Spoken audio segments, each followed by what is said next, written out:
Halo semuanya, kembali lagi bersama gua Alvin di Ngoping TV.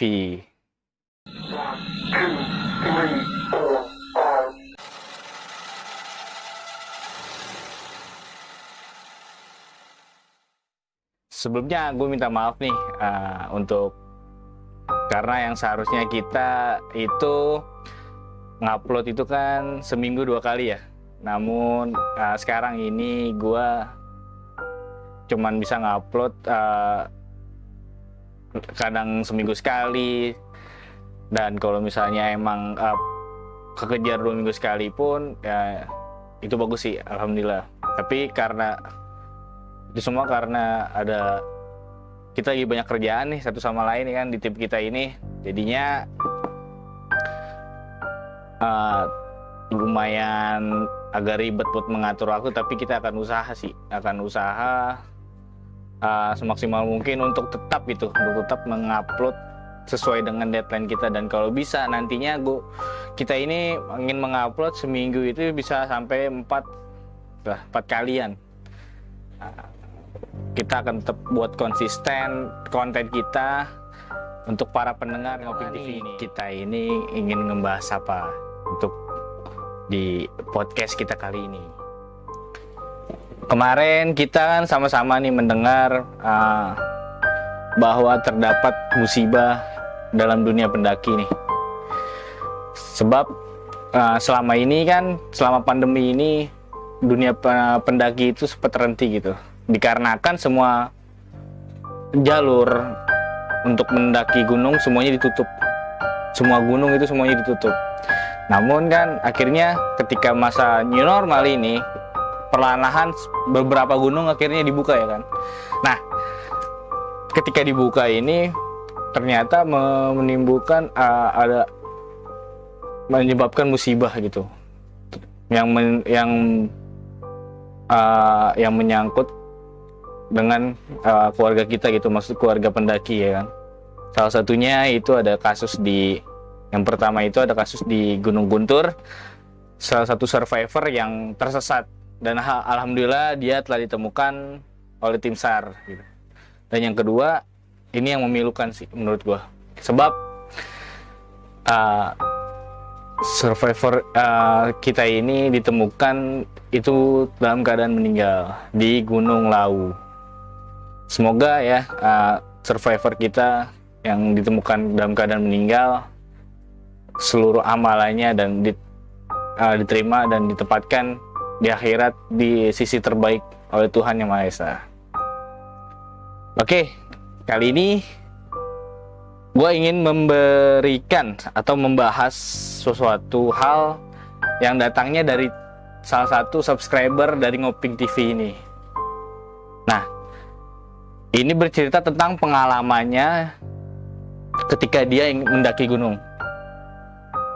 Mungkin bisa kita sebut aja ini subscriber kita namanya itu Potek ya, kita bisa sebut ini. Pokoknya dia tidak mau identitasnya dibuka soalnya, jadinya kita bisa sebut aja, kita bisa bilang dia itu Potek.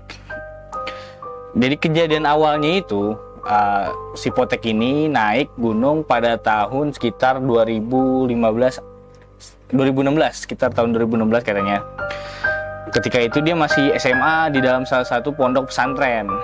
Nah, biasanya kan ketika kita liburan sekolah nih, pasti apalagi kalau emang kita jiwanya orang yang suka traveling, pendaki lah segala macam, itu pasti ketika liburan sekolah dia pasti ingin mendaki gunung atau mencari tempat yang bikin ketenangan gitu kan. Nah, si Potek ini jadinya dia itu liburan gitu bersama teman-teman pondoknya dan rumahnya ke salah satu gunung di Jawa Barat. Lalu dia itu dengan niat itu liburan sekolah, liburan pondok pesantren ketika itu sekitar setelah H+Lebaran lah. Jadinya dia membawa teman-temannya itu sekitaran ya 11 lah, pokoknya ganjil, kata dia ganjil.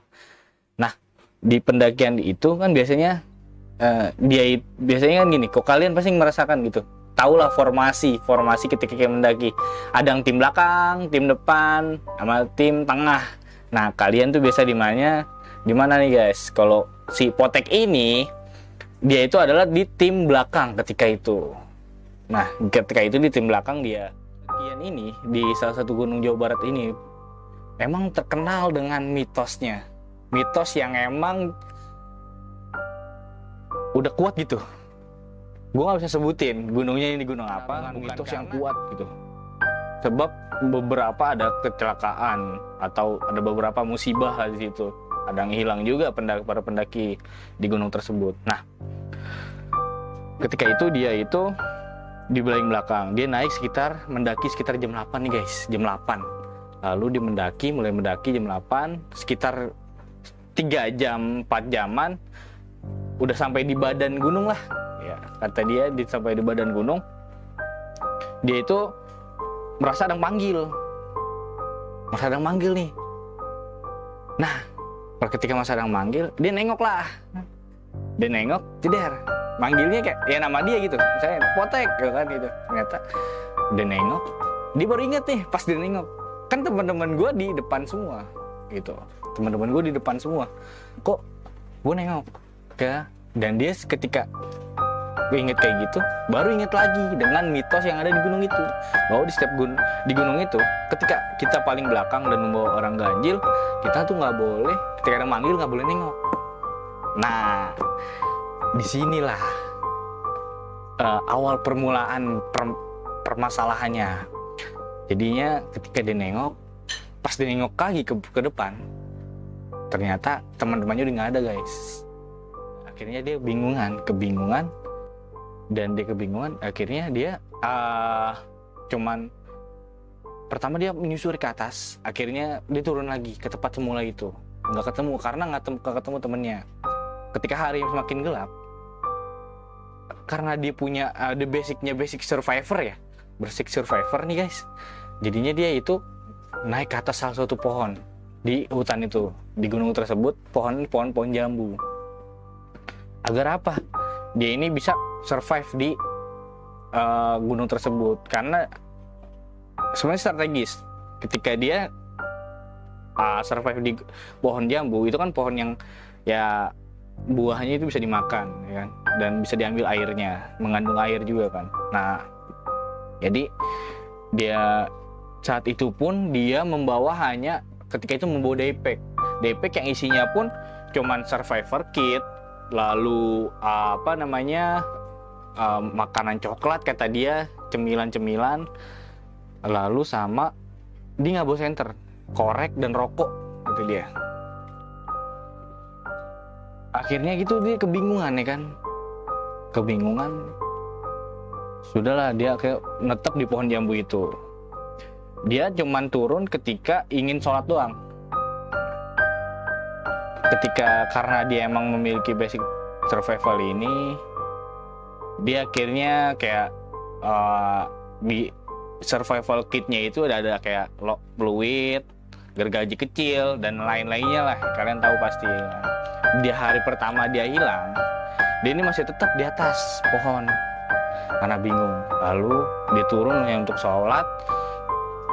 Nah, di kejadian pertama ini nih, di malam harinya, dia terdengar kayak katanya ada suara ketawa, lalu ada suara nangis, dan macam-macam suara alam lainnya lah. Itu sih yang menurut gue yang terkadang itu yang membuat mental turun lah. Namunnya dia tetap nggak panik, kayak dia udahlah biarin aja lah, ya kan, biarin aja lah itu suara. Mungkin akhirnya itu juga berlalu lah pastinya. Lalu di hari kedua nih, dia mencoba untuk turun lagi. Dia melihat ternyata di situ ketika dia turun, dia nggak nemuin jalan. Di hari kedua pas lagi turun, niatnya itu dia ingin mencari sumber air, karena dia udah habis gitu. Ya kan, mencari sumber air. Ketika lagi mencari sumber air itu, dia mendengar ada suara kerumunan, kayak suara kerumunan orang ngobrol lah gitu, kayak biasalah kita kalau pendaki kan kadang ketawa karena ada suatu hal yang kita bercanda lah gitu. Akhirnya dia ketika dia turun dia lihat, wah ini jangan-jangan ini orang lah. Akhirnya berpikir positif thinking di situ dia.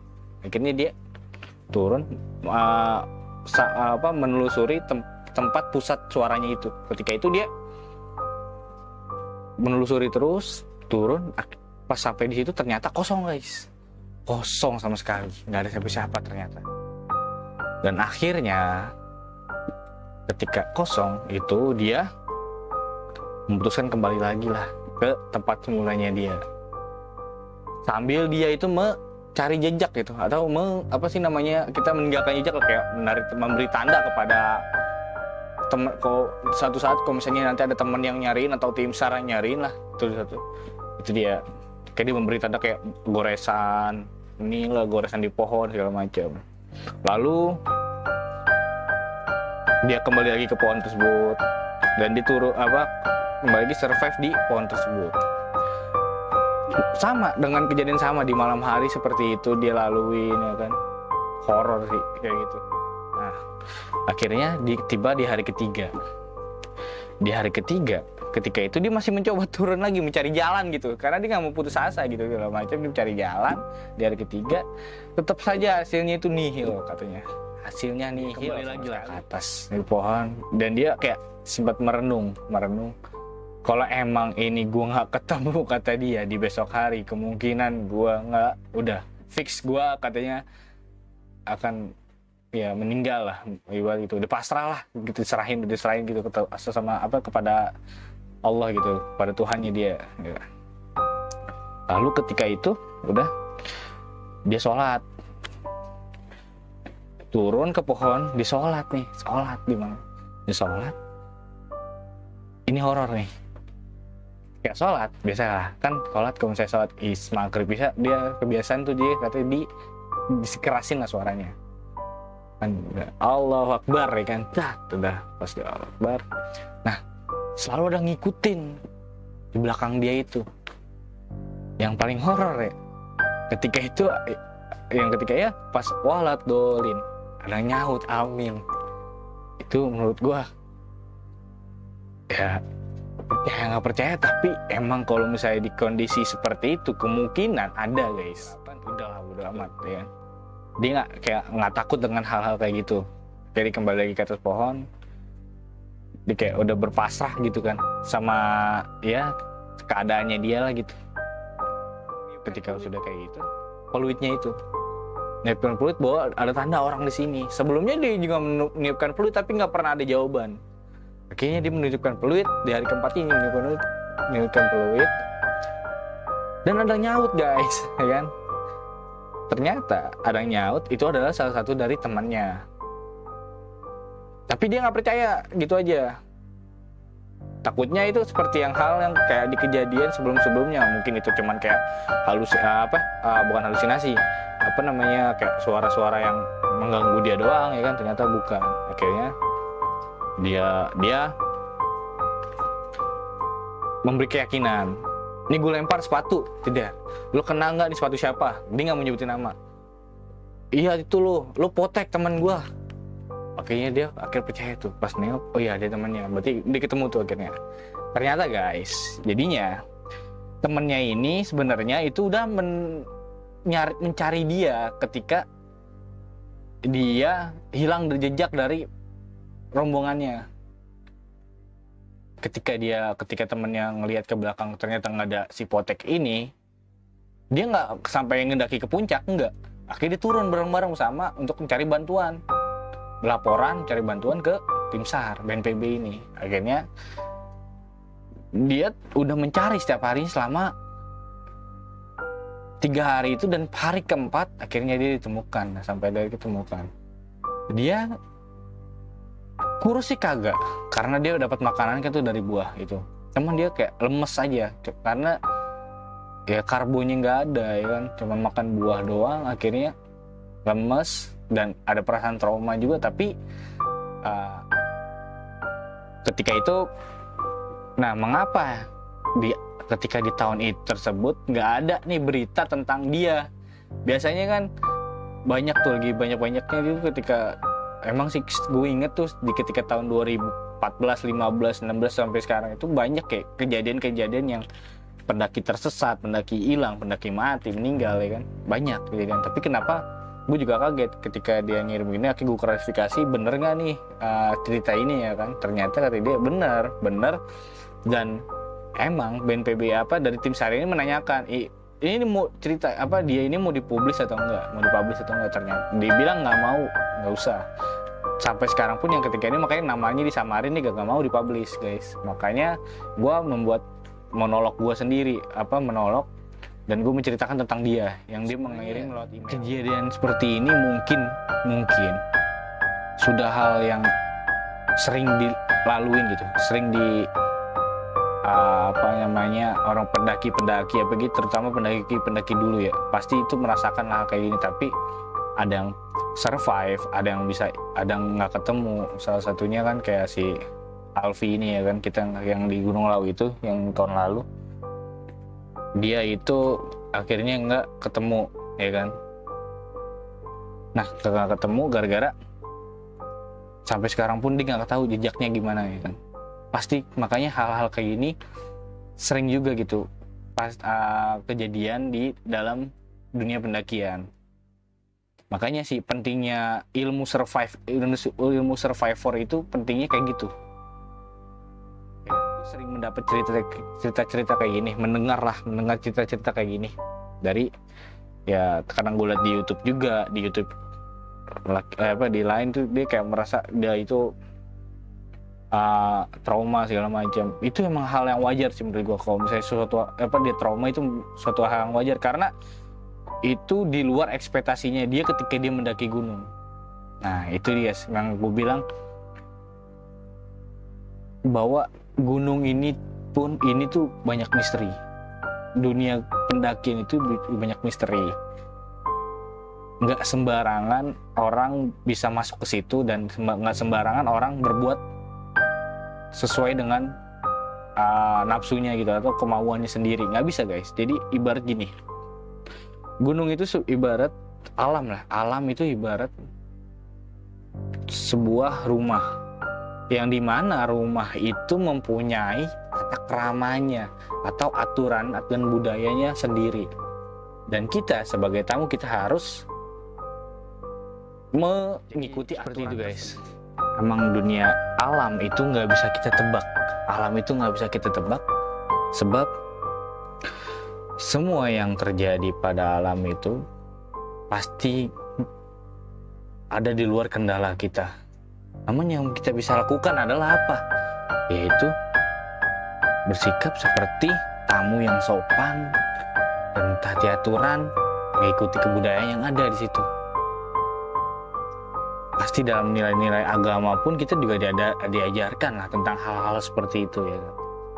Mungkin itu aja sih dari podcast kita pada kali ini guys, yang telah menceritakan salah satu dari subscriber Ngoping TV ini. Nah, bagi kalian yang ingin bercerita atau memiliki cerita dalam hal pendakian atau hal dalam percintaan kalian bisa dikirim ke email atau di DM Instagram kita ya guys.